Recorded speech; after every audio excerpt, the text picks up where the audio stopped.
Good morning, everyone. My name is Gary Katz. Most of the people who are participating this morning know me as a partner at Logan Katz. I have the privilege of being joined by my tax manager, Troy Elliott, and he and I will be going back and forth and throwing some ideas back and encouraging participation. Over the past few months, we've really received a lot of questions from clients and people we know asking us where we think income taxes are going, where we think sales taxes are going. And this is sort of the end result. It's sort of a speculative approach to where we think and sort of what people have given us advice on as to what's going to happen with income taxes and sales taxes. So the purpose of the webinar today is to prepare our clients, our owner-manager clients, and individuals with significantly appreciated assets with maybe a strategic direction. They can then talk to their own business advisors, and as can you after this, hopefully, and prepare a strategy. Because we do anticipate that there will be increased audits. I don't have to tell you there's approximately $400 billion annual deficit. Our debt is approaching $1 trillion, and the general consensus is that the government will be aggressive in increasing the income and sales tax collections over the next couple of years. We've started to see, and we will be talking about, an increase in sales tax. We anticipate an increase in income taxes, but we don't anticipate, FYI, a significant increase in income tax until at least the federal election. We don't want to scare anyone. We don't want people running around trying to do things immediately. We don't want people worrying about a government audit when there is no government audit happening. And we certainly will not be giving you specific income tax advice, and you'll see why a little later on. It's very speculative. Some of you may feel frustrated by the fact that I anticipate some people asking us, what would we do? And we're going to come back with the following answer. There is no right or wrong decision to make. You'll simply decide what's good for you. You're going to monitor it, and you'll decide whether or not changes have to be made. And we'll go into a little bit more detail afterwards. So where are we now? What have we seen the last 4 or 5 months? I'm going to turn the presentation over to my very, very learned colleague, Troy. Thanks, Gary. So it's a very different world that we're living in right now than a year ago. And of course, we expect this, and we've already been seeing this reflected in Revenue Canada or in CRA's ongoing compliance activities. We're already seeing, especially from CRA's point of view, a targeting of various sectors and industries where they believe there is a higher risk of a transaction either being disclosed incorrectly or not disclosed at all. And of course, the one that's on everybody's minds right now is what's happening with real estate. Real estate prices in Ottawa, in Toronto, across the country are increasing, in some regions more than others, and in some cases they're skyrocketing. And people are, of course, rightly so, are taking advantage and are profiting off of being able to turn $1 into 2 or 3. The CRA takes a particular position on this type of transaction. They refer to it as property flipping. You buy one property, hold it for a very short period of time, perhaps 3 to 6 months, a year, and then you sell the property for a substantial gain, and then you do it again and again and again and again. And CRA has 2 very different approaches here. If it's one thing if you buy the family home and after a couple of years you decide you want to move, maybe you want to upsize, maybe your family situation has changed. We don't see CRA giving you, subject to our future discussions, too much of a hard time here. But if you are buying perhaps a number of properties at a time or going through them in rapid succession, where most of us would think that would be a capital gain, CRA can actually challenge the sale of the property, and they can recharacterize the result to not be a capital gain, where only 1/2 of your ultimate gain or profit would be taxed, but where the full amount of the gain or the sale would be taxed as business income above whatever you paid for the property or your cost base. CRA takes the view that in some cases, certain individuals can be carrying on an adventure or concern in the nature of trade. And there's no one fact pattern of when you are doing this. It could be on the second property. In some cases, it could be on the first property, or it may not be levied at all. But CRA is being very aggressive on these, especially in terms of our third point, the pre-sale condo assignments, where you may buy a property that's pre-construction and turn around and sell that property either just before completion or just after completion, having never occupied that property yourself. CRA is very aggressive on these right now and is getting increasingly so outside of certain targeted markets, and taking the position that these are also property flips and therefore fully taxable business income as opposed to only partially taxable capital gains. We're also seeing, in a similar vein, that Revenue Canada is targeting ineligible principal residence claims. And so this kind of blends a couple of the topics that we've already touched on, that we will touch on in the future. The concept here is that you may have a property that you purchased for personal use, and you may either not have had a chance to occupy the property, or you may have only occupied it for such a short period of time that Revenue Canada does not believe that you ever had the intention of occupying it for personal use purposes. This could be a cottage, it could be the family home, it could be perhaps an inherited home, it could be a pre-sale home that a windfall of an offer came through. You know, the one offer everybody dreams about that you just can't say no. Where taxpayers are claiming the principal residence exemption on these properties, there is significantly increased scrutiny now by Revenue Canada. Another point that they're attacking, and it kind of goes in the same theme that we've started here, is new construction properties, and especially for new home buyers, are typically eligible for a rebate on some of the HST that they would pay on acquiring that property. It goes by various names depending on your province. Typically, most commonly, people will just refer to it as the new housing rebate or the HST rebate on housing. CRA is also starting to scrutinize these claims a little closer, because you may have received this credit, depending on your individual circumstances, when you purchased a new property, a pre-construction property or a during construction property, and then turned around and sold the property as what CRA would deem to be a flip. In that case, not only will they be targeting those taxpayers for recharacterization of income, turning a capital gain back into business income, but they will also be seeking to recover those housing rebates to which ultimately that taxpayer wasn't entitled to if they're flipping the property, as opposed to simply purchasing a property to occupy themselves. And we're seeing this in increasing numbers, and in some cases even going to tax court more frequently. So it's something to be aware of if you deal with a lot of real estate and you have a lot of turnover in the real estate that you do deal with. Very important to be aware of, and to understand what you have claimed previously, along with having all of your documentation together, as well as just understanding what are you trying to do with the property? Are you developing the property? Are you improving the property? Or are you simply purchasing it for long-term holdings and capital appreciation? Because ultimately those are the arguments that you will need should Revenue Canada ever question a transaction that you disclose during the year.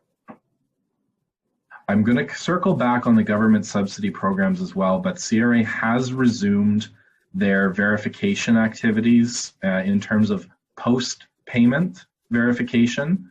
as opposed to prepayment verification, which was in place in the early stages of the pandemic when these campaigns and subsidy programs were initially announced. Those activities are starting to gear up, and we'll see them shortly, just how far-reaching the documentation requested is. Another very common one it's been happening for a number of years, so this is not just as a result of the pandemic, but we anticipate that we will see a very significant increase in communications and requests coming to taxpayers is letter campaigns or form letter campaigns. And they're called form letter campaigns for a reason. CRA effectively generalizes a particular category. They identify certain types of expenses or certain types of businesses that are likely to have a particular type of expense or unreported expense that they wish to target based on their own internal metrics. And what they effectively do is they print out a standard letter to all of these businesses, and they fire them off in the mail, typically with a 30-day turnaround time for the taxpayer. And what they're looking for is they're picking and choosing what they view as being high-risk accounts from your corporate tax returns, from your personal tax returns, and any other related returns, information returns that may be associated with those, and requesting for all or a portion of the supporting documentation to verify your claims. And I'll give you an example. Keeping with our theme so far on the early part of this slide, a very often critiqued area by Revenue Canada is repairs and maintenance for rental properties. A lot of owner-managers or property owners who hold the property personally benefit from keeping the property current, up to date, keeping it repaired and in good order, not only because the tenant board requires it, but because it makes the property perhaps more desirable, it avoids larger capital outflows down the road and what have you. And these taxpayers who own the property personally get a deduction from income, so it's a direct reduction of your income for the value of those expenses. But some of those expenses have an enduring benefit. Let's talk about the proverbial roof over your head. The roof on any rental property, in theory, typically you're going to get anywhere from 15 or more years of useful life, if it's done properly, out of that roof. So if you have to redo all of the shingling, redo all of the roofing on a property, there are some individuals who would expense all of that amount in a particular year to reduce other income. CRA takes a different viewpoint on that type of expense. They say, we're not challenging the fact that you paid X number of dollars to have the roof done, but because there's an enduring benefit, we don't think it's fair that you get to expense all of it this year.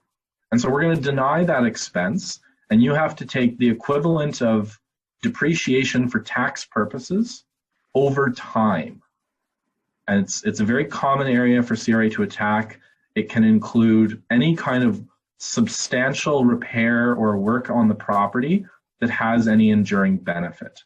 If it's kind of a one-time thing, if it's truly repair in nature, usually not an issue.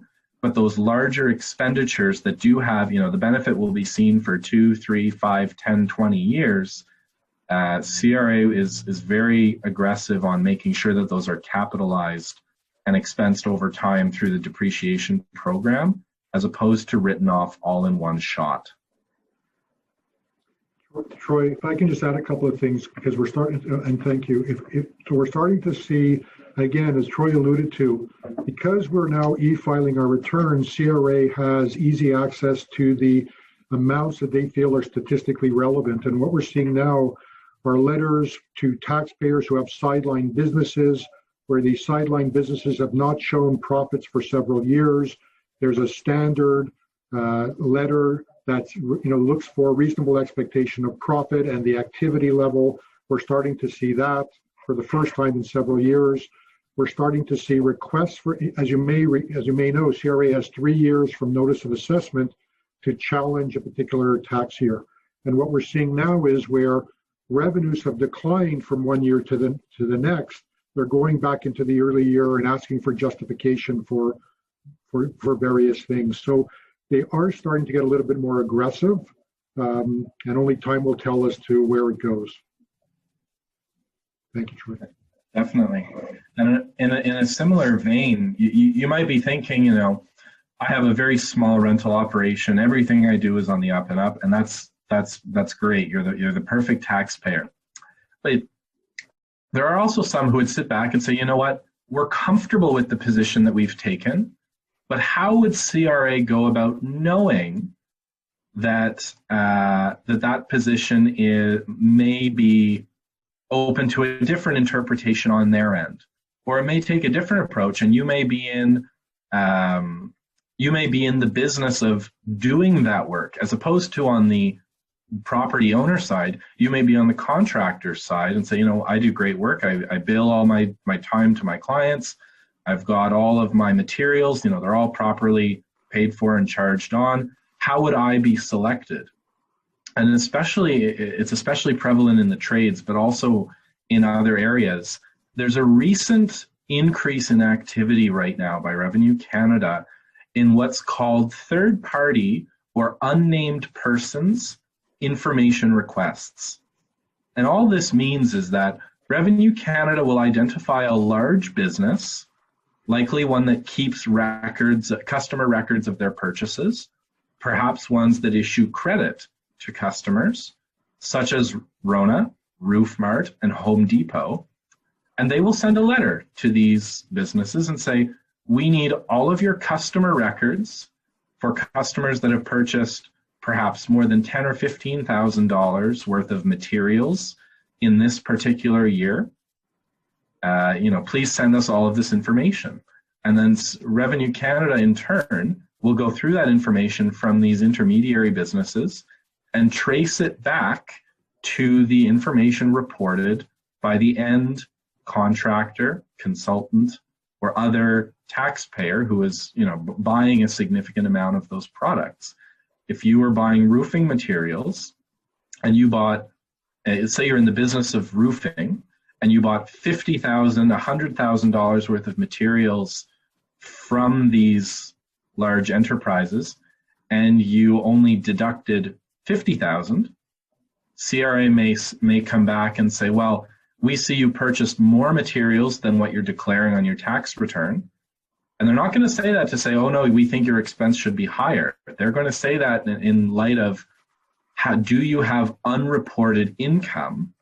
You know, are there jobs that you're using these materials for that you're not declaring in your income tax return? Is that why your expenses are lower?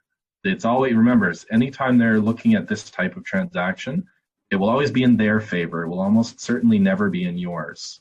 And these the institutions that we've noted on the slides and a number of others challenged these information requests in tax court on the basis that they were too broad, too widespread, that because the taxpayers could not be identified, there was no legislative basis for these information requests. And the Federal Court of Appeal did ultimately rule in favor of Revenue Canada. So these are going on and going ahead. And there is precedent for that. So challenging a claim or a request for information from CRA on that basis, likely not an avenue that's open to taxpayers who are not caught, but who are identified as potentially having further verification efforts needed by Revenue Canada to get out of that. So what might CRA want? Say they've sent you the dreaded letter, it's an audit, it's an information review, and they're looking to verify something you've reported. What documents might they need, or other documentation, or just anything that may be relevant to help them come to a determination? We know that small and medium business audits were previously put on hold, except in high-risk cases, throughout the duration of the pandemic. As of October 2020, these audits have now resumed, And information requests are actively being sent out to taxpayers at this point. If you're in the real estate industry, audit information could include agreements of purchase and sale. It could include statements of adjustment. It could include any kind of information relating to your cost base. So you buy a property for $100,000, you have to do substantial work to the property. Maybe you have to put another $100,000 into it to renovate the property. They're going to want to see the difference between, the original purchase document says you bought the property for $100,000 or for $500,000, but you're claiming a cost base on your tax return of $700,000. How do you come up with the difference? And you would need to keep track of permits, contractor costs, whether it's for renos or any other kind of work that is deemed to, again, that has an enduring benefit for the property as opposed to being repair and personal in nature. They may require estimates of the fair market value for pre-market builds, for existing builds. If they suspect that your declared sale price may be lower, perhaps it was sold to someone related to you, a child, a grandchild, a family member, another related entity, perhaps a corporation or a trust. CRA will be looking to make sure that the property was sold at fair market value and not below fair market value. In which case they may consider whether there is a gift, which can be subject to double tax. They may seek real estate listings. They may seek supporting invoices. If you have to pay to have a property valued and you claim that as a capital outlay, they may request that to support your deduction.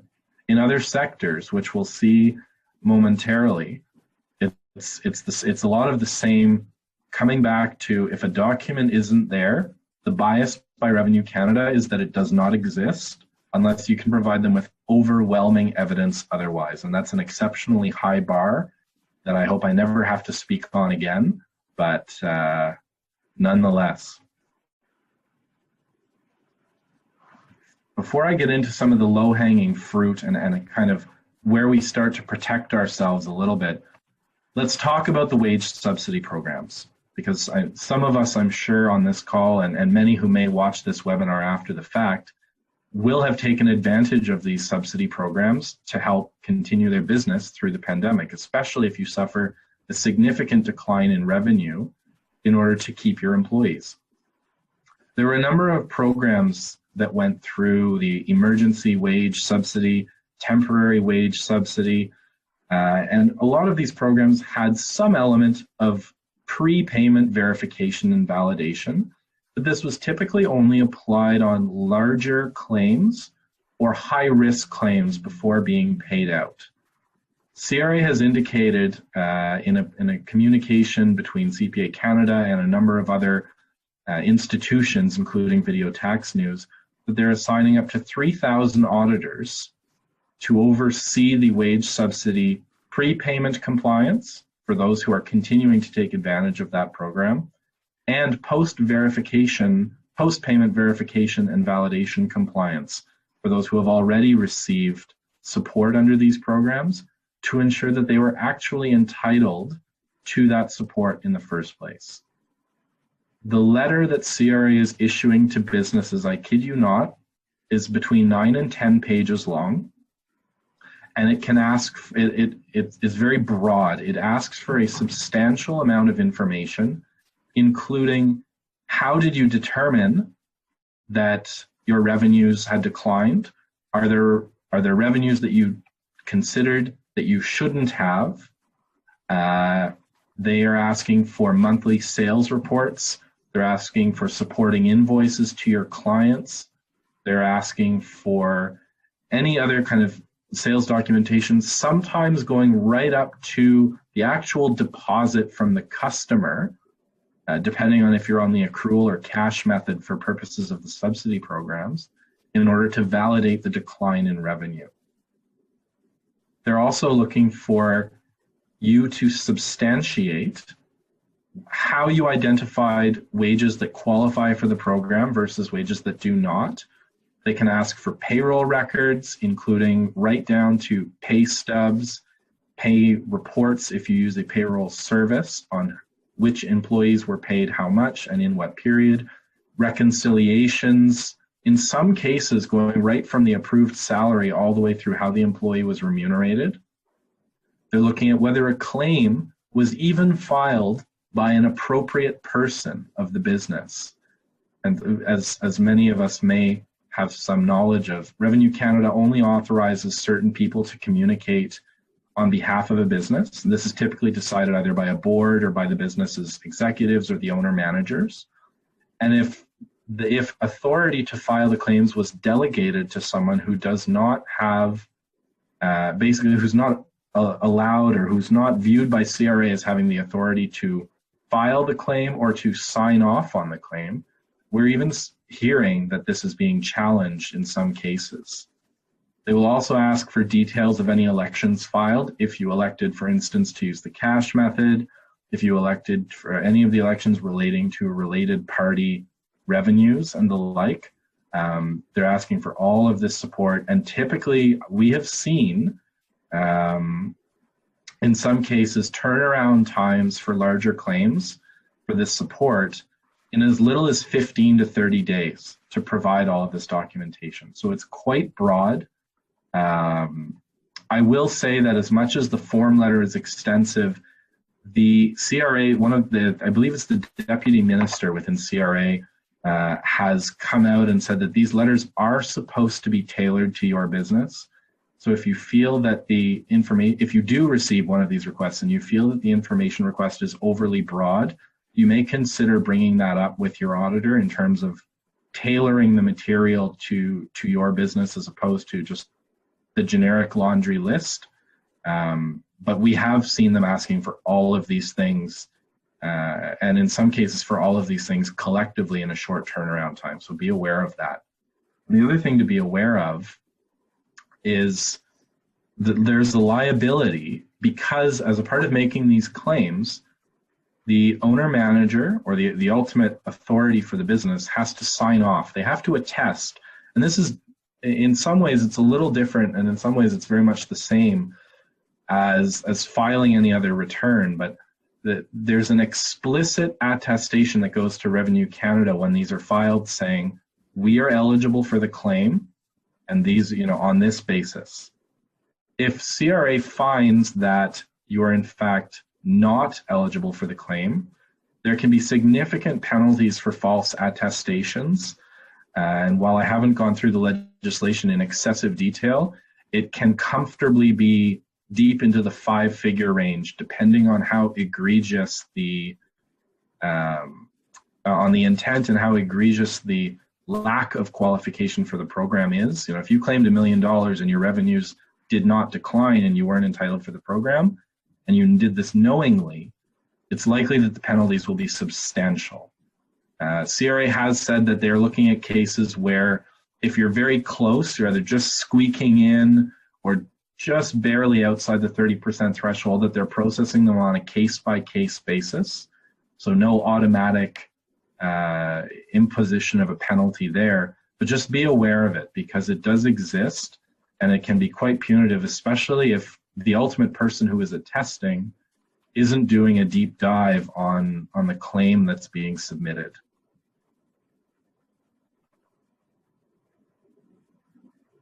So I'm going to go a little faster through these next few points as they're quite simple, and I do want to get to the discussion. There's also some low-hanging fruit for CRA right now, and this comes back to letter campaigns. Very common for CRA to ask for details of travel expenses. This can include your mileage. If you don't have a mileage log, CRA will almost certainly deny the entire value of the expense. Conferences, if there's some personal element to the travel, you have to ensure that there's a business purpose as well and that this is documented, whether it's educational, whether it's client relationship building and the like. Again, meals and entertainment in a similar vein, typically a very personal nature to the expense. So those are very commonly requested by CRA. And if you're not able to provide support, for who the meeting was with or the purpose of the meeting, very likely that we're going to see an increase in CRA denying these types of expenses. Payments to family members. If you have a spouse, children who are working for the family business, any salaries paid must be reasonable. There's the proverbial example where you can't pay the 3-year-old $50,000, $60,000, $70,000 a year for looking cute. Even if they're the face of the business, CRA, they would deem that to be unreasonable. And in light of the 2018 changes to the tax on split income rules and formerly the kiddie tax, unreasonable dividends to family members who have no contribution to a related business, these can also be attacked by CRA, and the result ultimately is that those dividends will be taxed at the highest marginal tax rates. So be very careful on those 2 points, along with paying intercorporate dividends that are above safe income. I'm not going to go through the safe income concept, that's beyond the scope of this webinar, but if you're paying dividends on certain shares, though there may be some ability for Revenue Canada to reclassify those dividends into taxable capital gains under certain circumstances. So just be aware of that and work with your professionals in order to make sure that your exposure is covered. Gary, what else are you seeing in terms of low-hanging fruit? Are you seeing other concepts in practice? Thanks, Troy. So ladies and gentlemen, just keep in mind that these are areas where we think CRA will look into much more detail than it has in the past. They will be less, or at least we should expect less optimism in terms of passing on lack of documentation.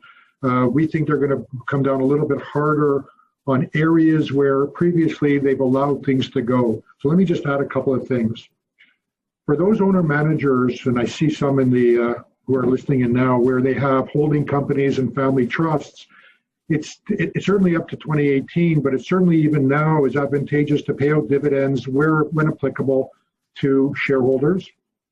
But many times the accounting documentation isn't consistent with the way everything is taxed. Let me give you an idea.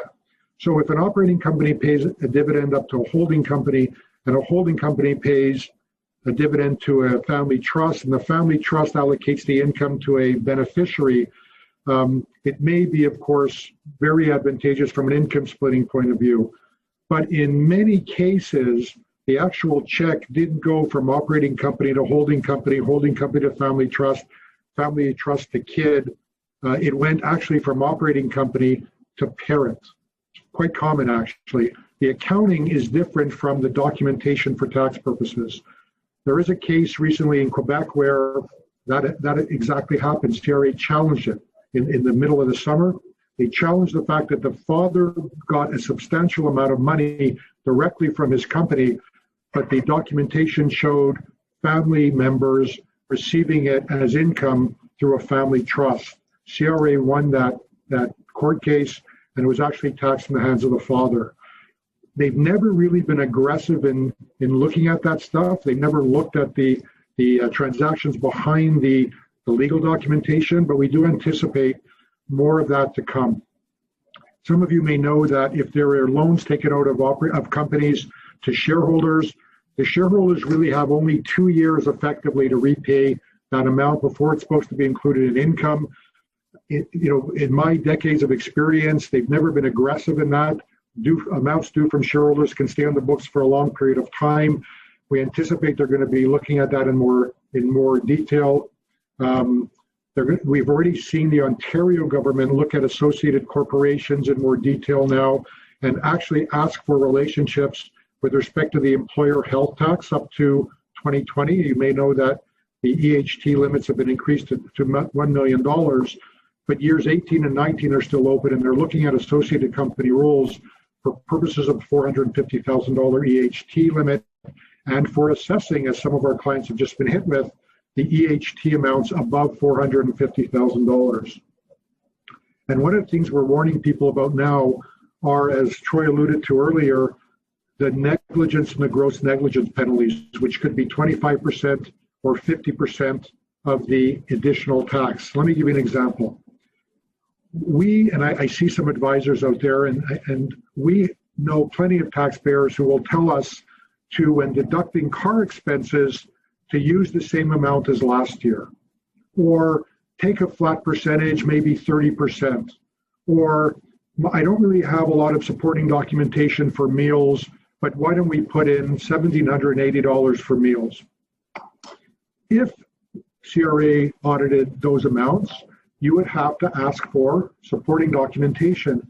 And if the business use percentage of car went from 60% as originally claimed down to 20% as could be supported, it is possible that CRA could threaten gross negligence penalties. We haven't seen it a lot, but again, if you talk to professional advisors, this is an area where they can certainly become very aggressive on it. It doesn't have to be the massive cross-border income tax evasion type stuff. It could be, again, well, I was very frivolous in my claim, and that could be construed as potentially negligent. Or even if it isn't from a strictly legal point of view, the threat of negligence and gross negligence penalties can be quite daunting to many people. This is just to give an overview of some of the areas where CRA may be more aggressive, and the Department of Finance may be more aggressive in the upcoming budgets in terms of addressing the deficit ultimately. So I'm going to stop sharing the slides at this point. And again, if you ever need our contact information, it's both here and available on our website if there's any necessary follow-up. But I'm going to stop sharing these now, and let's talk about some of these things in a little bit more detail. There we go. So one of the main things that I think a majority of advisors, not advisors, but a majority of professionals and I guess advisors as well are expecting is that at some point in the upcoming year or couple of years, we may see an increase in consumption taxes. This could be the HST, could be GST, it could be any provincial level, either retail sales tax in Ontario or in other provinces. This is very attractive to governments because it's not so much linked to our ability as taxpayers to be taxed on income, but it's more our spending that they're attaching the tax to. For those who don't spend a lot, they won't really be affected. And for those in CRA and in the government's view, typically who spend more, they have the ability to absorb the increase in the HST rates. We don't know how high they may be increased. It may be 1 point, it may be 2, but we would expect at some point, either pre or post the upcoming election in a couple of years, that this may be increased. And this would be both either potentially the federal level and the provincial level. So we have a question here from Neil. Mm-hmm. He says, do you foresee the government taking away the capital gains exemptions of $850K per person within the family trust as a way to address the deficit? So we are going to, so the answer is we are going to address that in terms of what you may want to do in a couple of seconds. So thank you for that question. Let's talk about it collectively in a few minutes. Another interesting one that just came out 2 days ago, and so quite timely for this webinar, is the government has introduced a digital sales tax. Some of us may refer to this as the Netflix tax. And effectively, what they're looking to do is tax digital services where the company offering those services has no establishment in Canada. They're offered completely remotely. It's all online. This could be a platform. It could be a streaming service. As many of us, if we looked at our Netflix bills, we would probably note that we don't currently pay HST. In light of the economic statement that just came out, we will all start to see that being reflected in many more of our online services. They're also starting to enforce GST or HST collection on these online platforms, not platforms that offer services, because we've already talked about those just now, and they are now subject to this regime as of mid next year, but on the Amazons, on the eBays, on the online marketplaces that don't necessarily offer a service to us as the end consumer, other than being an intermediary for a business outside of Canada. These transactions are now also going to be subject to the GST or the HST, depending on the location of the taxpayer in Canada, and will start to be subject to tax. So we no longer will we be able to order a particular product off of Amazon US or Amazon Germany or eBay and not have to pay sales tax on it. This is going to be enforced starting mid next year, along with potentially an income tax to follow, and so we'll all start seeing that come through on ultimately on what we're paying. Another one, again, keeping in our earlier theme with real estate, is principal residence exemption tweaks. As it stands right now, if you've occupied the property, it's truly a personal use property. There's no, the gain on that property is eliminated on your tax return through the principal residence exemption mechanics. What we may see, especially with the significant appreciation that's untaxed right now in the Toronto area, in the Ottawa area, in the Vancouver area, we may start to see the Department of Finance impose changes to this area. We may see an upper maximum, perhaps to the gain. You know, they may only allow a principal residence exemption, let's say on the first $100,000 of the gain. They may only allow a principal residence exemption up to a maximum sales price on the property. How any of that would be determined, of course, is all speculative, but I would not be surprised at some time in the future if we see modifications to this policy that would limit access to the principal residence exemption. It may be in terms of the sale itself. It may be in terms of the nature of your occupancy of the property. So for those who have multiple, perhaps personal properties or personal properties that have significant appreciation, we may or may not see changes there in the future to limit the ability to access this exemption and have the entire sale be considered to be tax-free.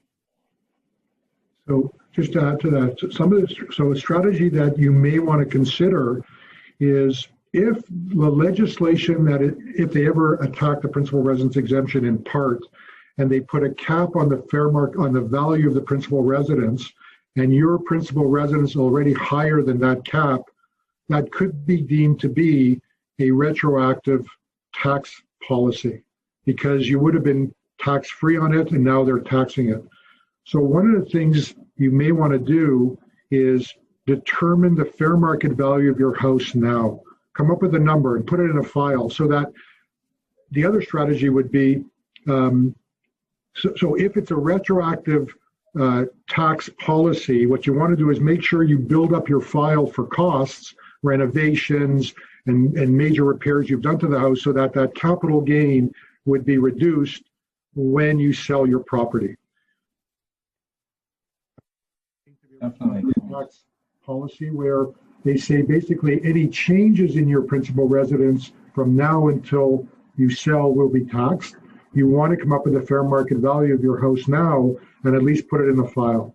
So, and again, you may want to update that because nobody knows when and if it's going to happen. So, start building a file of your renovations costs.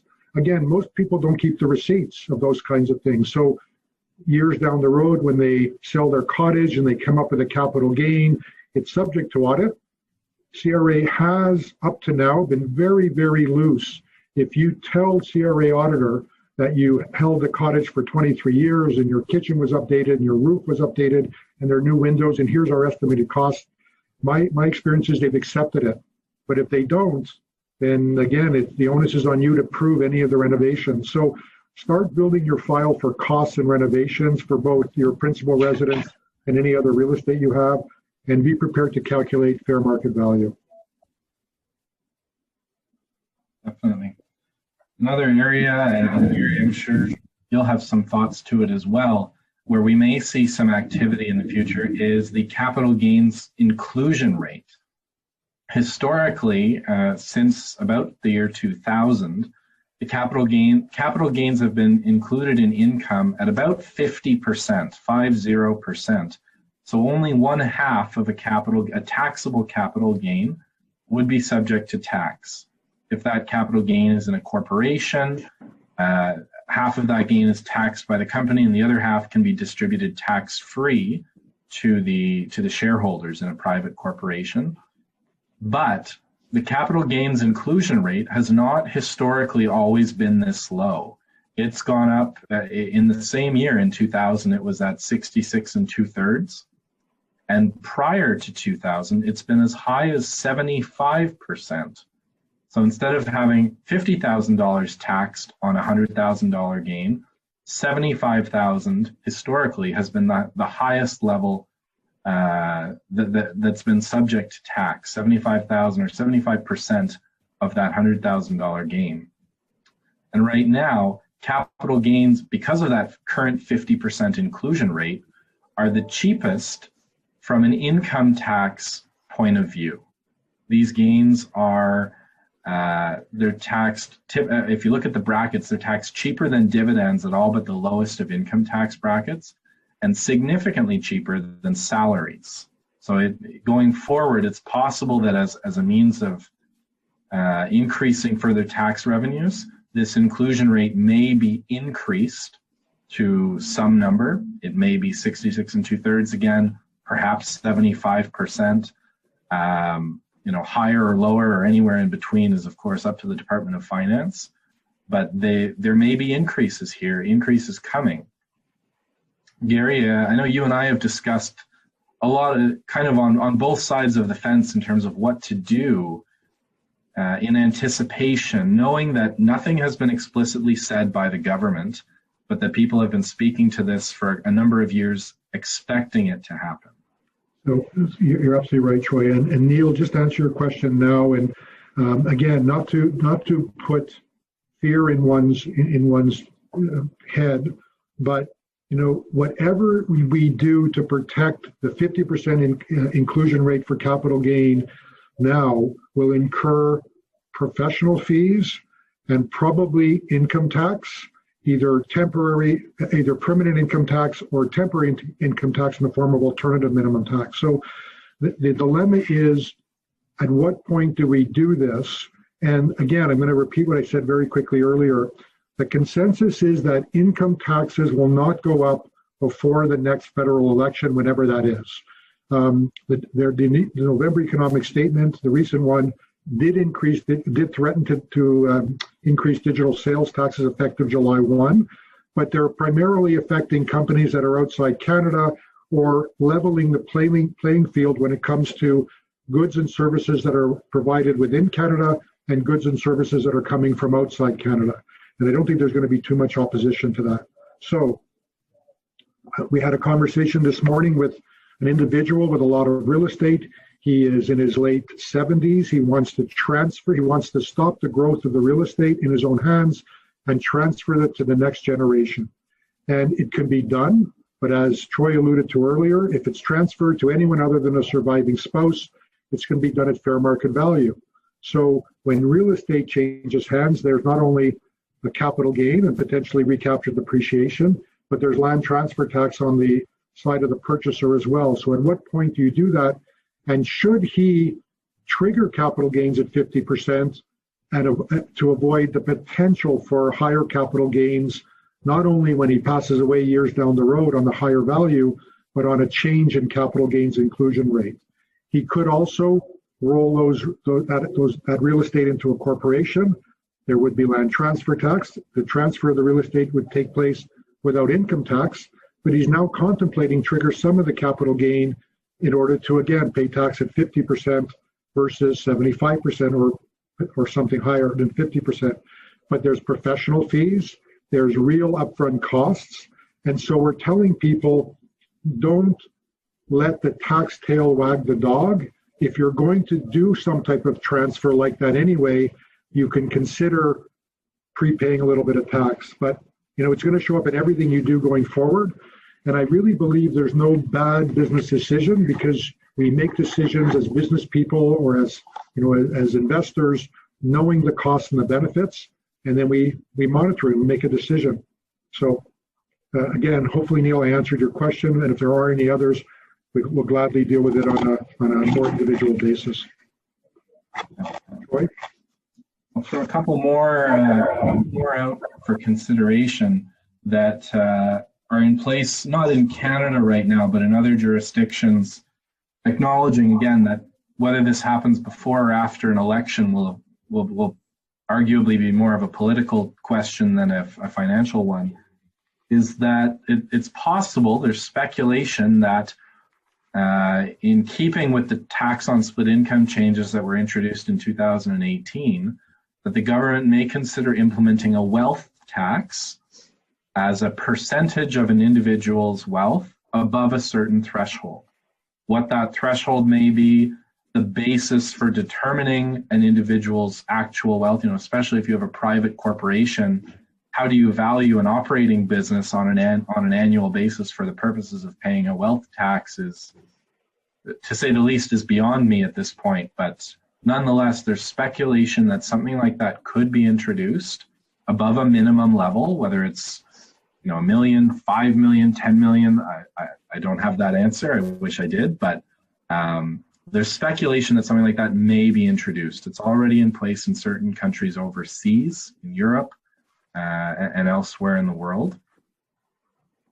And there's also speculation, perhaps, that there may be some kind of profiteering tax that could be introduced.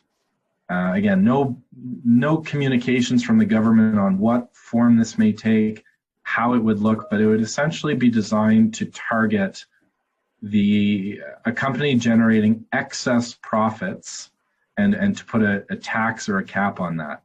How they would determine that threshold, again, completely up in the air, but in terms of keeping with the government's approach of trying to equalize certain groups within the Canadian economy, something like this may or may not be proposed at some time in the upcoming years to help address the current deficit that we're currently in at this stage.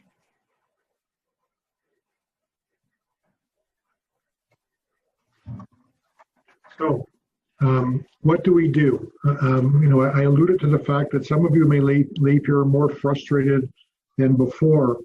But again, it's the advice we're telling people right now is to stay as flexible as possible and just be up to date in terms of what is going on, not to fall into a sort of a fear, being very fearful and procrastinate about making decisions, and know that you have to make decisions on a proactive, timely basis, knowing what we know. So if you're going to be following a strategy anyway, transferring real estate to the next generation, drafting wills to take advantage of testamentary trust and alter ego trust and trust for kids. And so let me give you an example. We have a group of business people setting up their operating company, and they can keep it very simple. They can set up a holding company to own shares, and we can structure it in such a way where dividends can come up to holdco.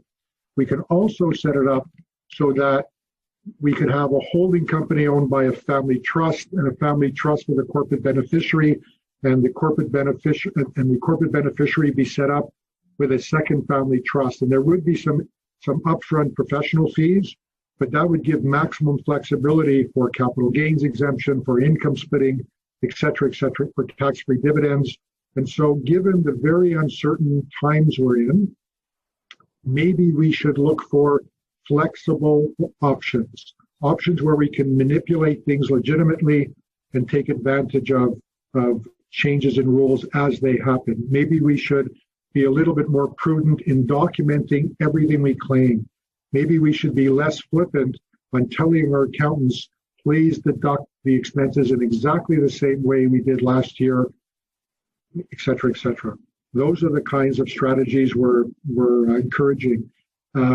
Maybe we should make sure the T's are crossed and the I's are dotted with respect to dividends flowing out and cash leaving the company. Make sure there are bank accounts for holding companies and bank accounts for family trusts, and literally cross the cash. That would mean for some of you on this presentation that you actually have to write a check to your kids from the family trust and let them hold that check for at least a few seconds before you grab it from them as a parent. Make sure the documentation substantiates the transaction. Any comments, questions? No? Well, thank you. Troy, do you have any other comments you'd like to conclude with? I think that sums it up pretty well, Gary. And I think you hit the nail on the head where going forward, the name in the game is going to be flexibility. It's how can we plan for this in a way that you may not need to do anything today, or you may need to do something today to achieve your objectives in the future, but only if those are already your objectives to begin with. If it's purely a matter of timing, there may be some advantage to doing something sooner. But if you're only doing something because of the proposed tax changes, it may not be the right time to put that transaction in, or to put that transaction in a different way where you have that flexibility in the future to decide what you want to do through either a different entity, a different structure, or just from a more educated point of view. Thank you very much, ladies and gentlemen. If you'd like copies of the slides, please reach out. If you want to discuss your particular situation in more detail, again, please reach out to us. Thank you very much.